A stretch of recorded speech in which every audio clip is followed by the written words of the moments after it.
Hey there, Miles McLaughlin at Wilco Land. I want to talk about a 40-acre property we have near Round Mountain in Big Bend, California. Been getting a lot of questions on it and a lot of interest, so it's a good opportunity for me to just jump on and kind of dive into some FAQs that we're hearing. This is in Shasta County, California, so we're looking at something that's pretty darn remote, located off Fenders Ferry Road. Our company offers more of a self-service product, and you can look through the photos on our website. I won't keep you long. But yeah, just going through kind of how do I do my own due diligence in this property that Wilco has? How do I figure out how to visit this? If I can go view it, yes, you can go view it. How do you do so? We're a self-service company. We're located in Sioux Falls, South Dakota. We offer owner carry on these properties, and we want to put the power in the buyer's hands. We want to get you the tools you can do on your own to do your own do your own. It's a lot of do's there. Do your own due diligence and make a decision if you want to buy this or not. So getting started here, people are going to ask, what can you do with the property? What's the zoning? It's zone U, which is unclassified, leaves it pretty open. It's a good zoning to have in Shasta County. It looks like this isn't hyperlinked, but simply copy and paste this and look it up here in a different URL. It'll bring you to the Shasta County zoning library. And whether you're looking at our property or somebody else's, is a great tool if you're looking in Shasta County. You can read, I would search the U zoning. But yeah, going all through here, you can find a lot of different stuff. So there's zoning, subdivisions, buildings, construction, yada, yada. And the next thing I have is Shasta County's GIS map. So all I did was Google Shasta County GIS maps. And I clicked on the link. I opened up the parcel viewer.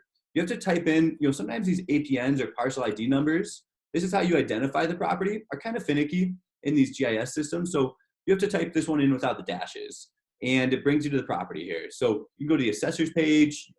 You can look at some different, various items of that. But oops, what I wanted to show you here was how to use layers on Shasta's GIS map, because I'm getting a lot of questions. Hey, is there a spring or a river on this 40-acre property? And I will get to how to visit it, how to find it on a map here in a minute. But let's start with this here. This is our layer list. A lot of GIS systems for California or other areas are going to look like this. So what we're looking at here, you can pull up zoning. Look at how much stuff there is underneath this. And the parcels really doesn't matter. It's just kind of just, how do you identify the property? It probably doesn't matter to most people, but there should be springs. Here we go. Are there springs? Are there water lines? So I'm going to click this hydro, and yes, we're going to get a creek here. And we're looking at our property. I believe it was this one. And just an FYI, let me tell you, we own the next door property. It's not on our website yet. We actually own another adjacent 40-acre property, and I will show you a photo of it real quick. So this is the one by itself that we're advertising both these alone. We'll sell them together. We're happy to. If somebody wants 80 acres, more than willing to buy all 80 acres from us. These 40-acre properties sell a little bit quicker than, the more acreage you have, the higher the price, the harder the sale in most cases. It just lowers your buyer pool that can afford that. And here's BLM land, a huge plot of BLM land, or U.S. Forest Service land, I should say. This is Fenders Ferry Road running through these two properties. So again, these are both 40-acre lots, specific 40-acre lot. Right here looks like it's the one right here. I'd have to look at the GIS map, but let's get back into what we were looking at here. I got sidetracked. So Fenders Ferry Road, you can see that.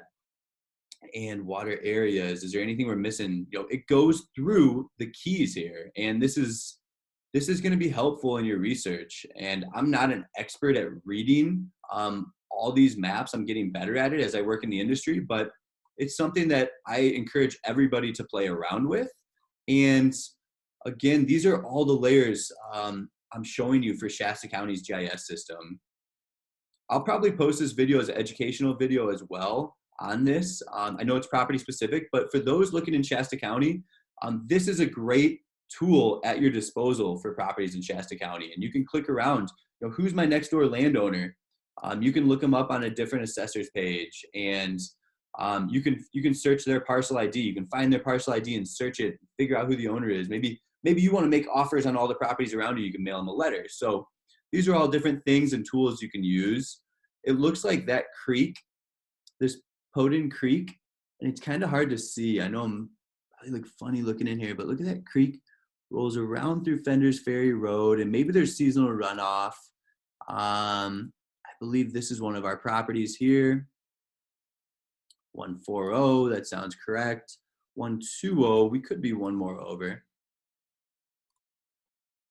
130, I believe we are these two, but that creek does run through some of these properties.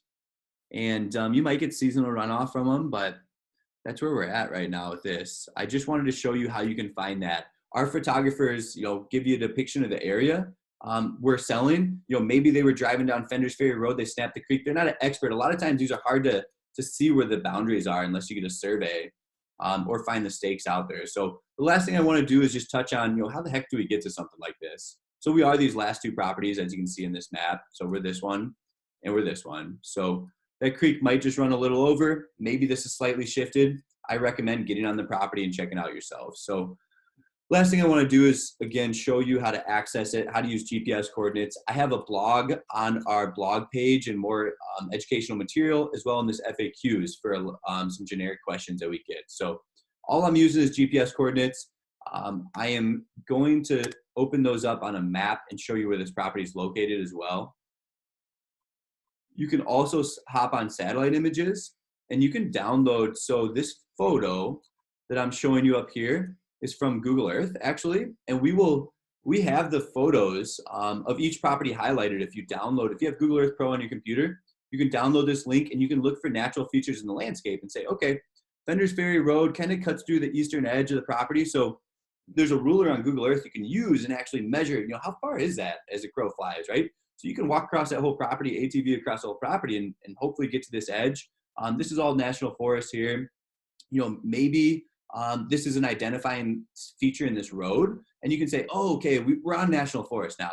This property is just to the south of us here. So these are little things you're looking for. These are tough to access. These are off grid. These are Wild West properties, but other properties, you might have a neighbor's house right here, then you can go find it, identify it, and know you're on the northeast corner of the property. So again, just some tips when you're going to view properties to help you get an idea of the layout, get an idea of the location of it. So again, this 40-acre owner carry being offered just north of Round Mountain, south of Big Bend. Using these GPS coordinates from our website is going to be very helpful for you. Plug them in just like somebody's address, that you're going to a dinner party with. So Miles McLaughlin here at Wilco Land. Checking out. Give me a call. Send me an email if you have any questions. 605-250-1256. Thanks for listening.